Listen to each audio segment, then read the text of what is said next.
Excellent.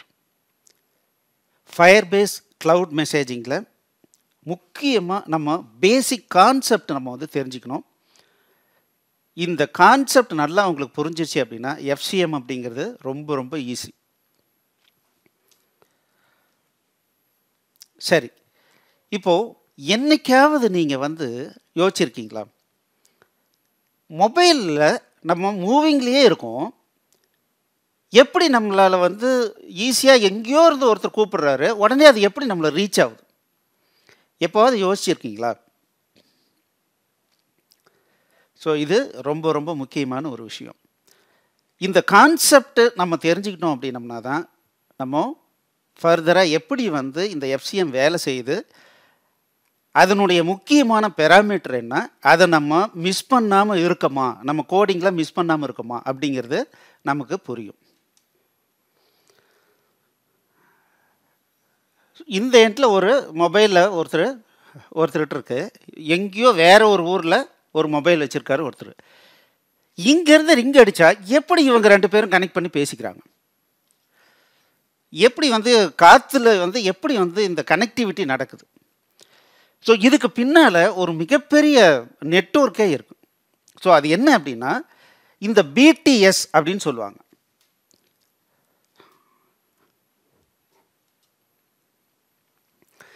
நம்ம டவர்லாம் இருக்கு இல்லைங்களா, இந்த டவர் தான் என்ன அப்படின்னா BTS, அதாவது transceiver, T for transceiver, base transceiver station அப்படின்னு பேர். அப்படின்னா என்ன அர்த்தம் அப்படின்னா, நம்ம மொபைலை வச்சுக்கிட்டு மூவிங்கில் இருக்கும்போது மூவாக என்னாகும் அப்படின்னா, இந்த மொபைல் இதுக்கு பக்கத்தில் நியரஸ்ட் டவர் எது இருக்கோ அந்த டவரோட கனெக்டிவிட்டி ஆகும். நம்ம விரும்புகிறோமோ இல்லையோ இது நடந்துக்கிட்டே இருக்கு. இந்த கனெக்டிவிட்டி ஆகும்போது இம்மீடியட்டாக இது என்ன ஆகும்னா, இந்த பேஸ் ஸ்டேஷன் கண்ட்ரோலர், இந்த 4-5 டவர் சேர்ந்து ஒரு கம்ப்யூட்டர் சென்டர் இருக்கும். ஸோ அங்கே ஒரு கம்ப்யூட்டரில் சர்வரிலோட என்ன பண்ணியிருப்பாங்கன்னா கனெக்ட் பண்ணியிருப்பாங்க. அந்த சர்வருக்கு பேர் என்ன அப்படின்னா பேஸ் ஸ்டேஷன் கண்ட்ரோலர். அப்போது இந்த பேஸ் ஸ்டேஷன் கண்ட்ரோலரில் என்னாகும் அப்படின்னா, இந்த மொபைல் இந்த டவருக்கு பக்கத்தில் இருக்குது அப்படிங்கிற இன்ஃபர்மேஷன் வந்து இங்கே ஸ்டோர் ஆகும். இங்கேருந்து என்ன ஆகும் அப்படின்னா மெயின் ஸ்விட்சிங் சென்டர், அதாவது மொபைல் ஸ்விட்சிங் சென்டர் அப்படின்னு பேர். இந்த மொபைல் ஸ்விட்சிங் சென்டருக்கு இந்த டீட்டெயிலு என்ன ஆகும் போகும். இந்த மொபைல் ஸ்விட்சிங் சென்டரில் ஒரு சர்வர் இருக்கும். அந்த சர்வரில் என்ன ஆகும்னா இந்த மொபைல் இந்த டவரில் இந்த பேஸ் ஸ்டேஷன் கண்ட்ரோலரில் இங்கே வந்து கனெக்ட் ஆகிருக்கு அப்படின்னு வரும். ஸோ நீங்கள் நல்லா கவனிச்சிங்க அப்படின்னா, நீங்கள் ஒரே இடத்துல இருக்கும்போது உங்களுடைய மொபைல் வந்து சார்ஜிங் வந்து அவ்வளோ சீக்கிரம் குறையாது. இதே நீங்கள் ட்ரெயினில் போகும்போதோ பஸ்ஸில் போகும்போதோ என்னாகும் அப்படின்னா சீக்கிரமாக பேட்ரி சார்ஜ் குறைஞ்சிக்கிட்டே வரும். ஏன் அப்படின்னா இந்த நம்ம மூவிங்கில் இருக்க இந்த டவர் மாறிக்கிட்டே இருக்கும். இந்த டவர் மாற என்ன ஆகும்னா கம்யூனிகேஷன் ஆகிட்டு இந்த மெயின் ஸ்விட்சிங், அதாவது மொபைல் ஸ்விட்சிங் சென்டரில் அப்டேட் ஆகிட்டே இருக்கும். அப்போ என்னாகும், சீக்கிரமாக சார்ஜ் குறையும்.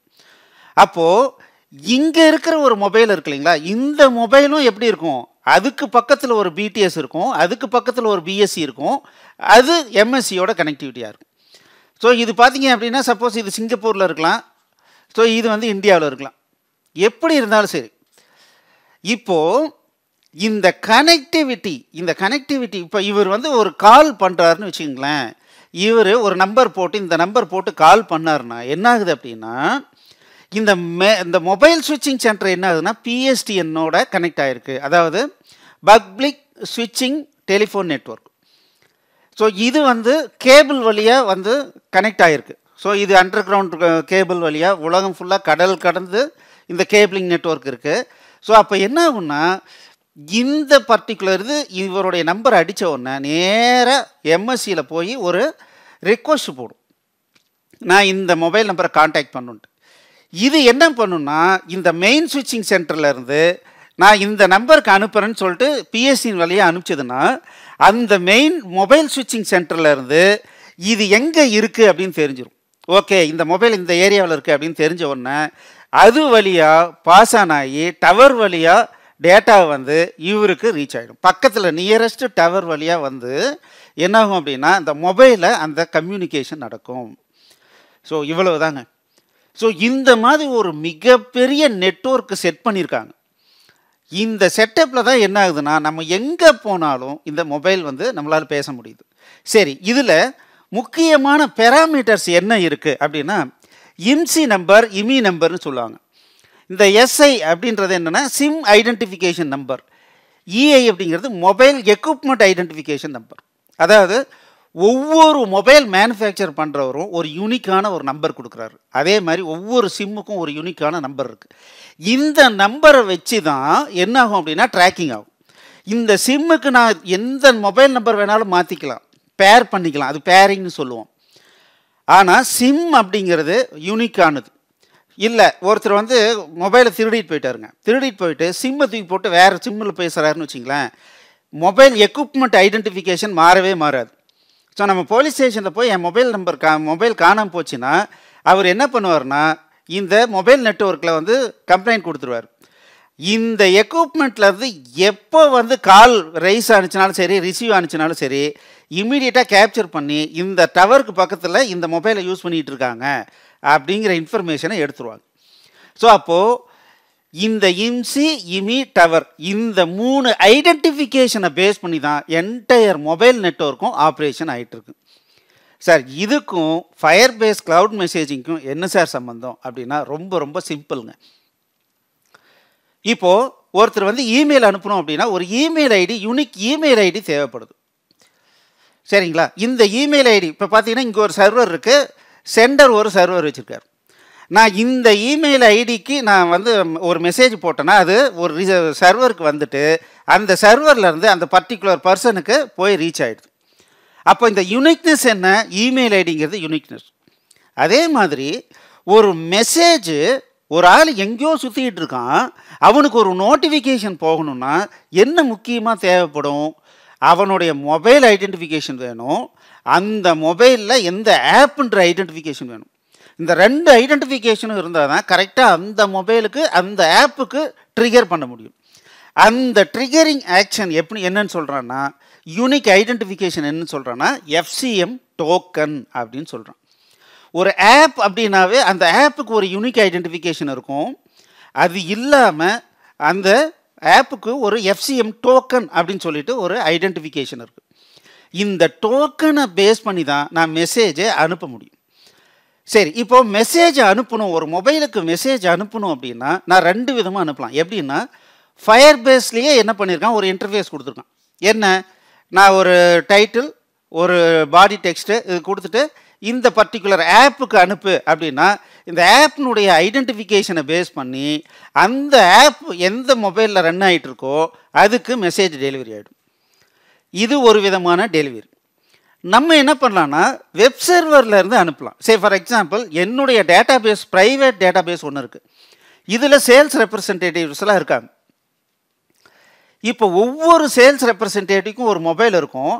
அந்த மொபைலை யூஸ் பண்ணும்போது ஒரு எஃப்சிஎம் டோக்கன் கிடைக்கும். எஃப்சிஎம் டோக்கன் கிடைக்கும். இந்த எஃப்சிஎம் டோக்கனை வச்சுக்கிட்டு நம்ம என்ன பண்ண போகிறோம் அப்படின்னா இந்த டோக்கன் நம்பர் ஒவ்வொரு சேல்ஸ் ஆஃபீஸருக்கும் எப்படி இருக்கும், டிஃப்ரெண்ட்டாக இருக்கும். அப்போது இந்த பர்டிகுலர் ஒரு ரெப்ரசன்டேட்டிவ் இருக்கார், அவர் இந்த டோக்கனை வச்சு நான் மெசேஜை எந்த ஒரு வெப் சர்வரில் இருந்தால் அனுப்பிச்சாலும் சரி, இது என்ன ஆகுனா இங்கேருந்து நேராக ஃபயர்பேஸ் சர்வருக்கு போகும். இந்த ஃபயர்பேஸ் சர்வர் என்ன பண்ணுன்னா அந்த பர்டிகுலர் ஆளுக்கு மெசேஜை அனுப்பிச்சி விட்ரும். ஸோ அப்போது நம்ம ஒரு இஆர்பி இல்லை ஒரு சிஆர்எம் நம்ம டெவலப்மெண்ட் பண்ணுறோம், அதுலேருந்து மெசேஜ் போகணுன்னா என்ன பண்ணுறோம் அப்படின்னா இந்த ஃபயர்பேஸில் ஒரு ஏபிஐ கொடுத்துருக்காங்க. இந்த ஏபிஐ வழியாக நம்ம சில டீட்டெயிலை ஃபில் பண்ணி அனுப்பிச்சோம் அப்படின்னம்னா அது என்ன ஆகும், ஃபயர்பேஸ் சர்வருக்கு போகும். இந்த ஃபயர்பேஸ் சர்வர் என்ன பண்ணுன்னா எஃப்சிஎம் டோக்கனை வச்சுக்கிட்டு எந்த மொபைல் அப்படின்றத ஐடென்டிஃபை பண்ணி அந்த மொபைலுக்கு அந்த மெசேஜை டெலிவரி பண்ணிவிடுங்க. இதுதான் ஓவரால் கான்செப்ட். ஸோ இந்த கான்செப்டை நம்ம கரெக்டாக புரிஞ்சுக்கிட்டோம் அப்படின்னோம்னா இனி வர்ற கிளாஸு சும்மா லட்டு சாப்பிட்ற மாதிரி சும்மா அப்படி ஈஸியாக நமக்கு புரியும். சரிங்களா? ஸோ இதை ஒரு முறை நல்லா பார்த்துக்குங்க, தேவைப்பட்ட இன்னொரு முறை ரிவ்யூ பண்ணுங்கள். ஏன்னா நமக்கு பின்னால் மிகப்பெரிய ஒரு நெட்வொர்க் இயங்கிட்டு இருக்கு.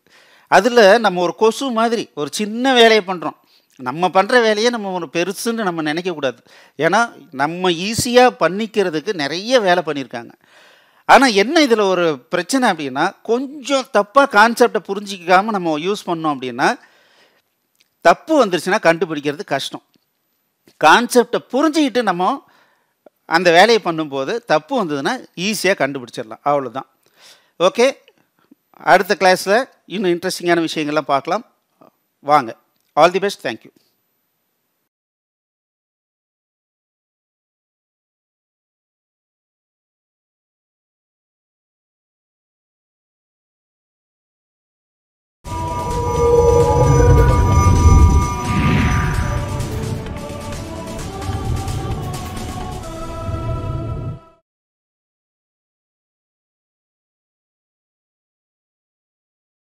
இந்த வீடியோ உங்களுக்கு பிடிச்சிருந்ததுன்னா எங்களுடைய யூடியூப் சேனலுக்கு முதல்ல சப்ஸ்கிரைப் பண்ணிக்கோங்க. இந்த வீடியோவை லைக் பண்ணுங்கள், ஷேர் பண்ணுங்கள். மேலும் இந்த யூடியூப் சேனலில் பார்த்தீங்க அப்படின்னா நிறைய கோர்சஸ் போட்டிருக்கோம். நீங்கள் என்ன பண்ணலாம் அப்படின்னா, எங்களுடைய வெப்சைட் அட்ரஸ்க்கு வந்தீங்க அப்படின்னா அதில் ஃப்ரீ கோர்சஸ் அப்படின்னு சொல்லிட்டு எல்லா யூடியூப் கோர்சஸையும் லிஸ்ட் பண்ணியிருக்கோம். உங்களுக்கு பிடிச்ச கோர்ஸை நீங்கள் ஸ்டார்ட் பண்ணி ப்ளே பண்ணலாம். நன்றி.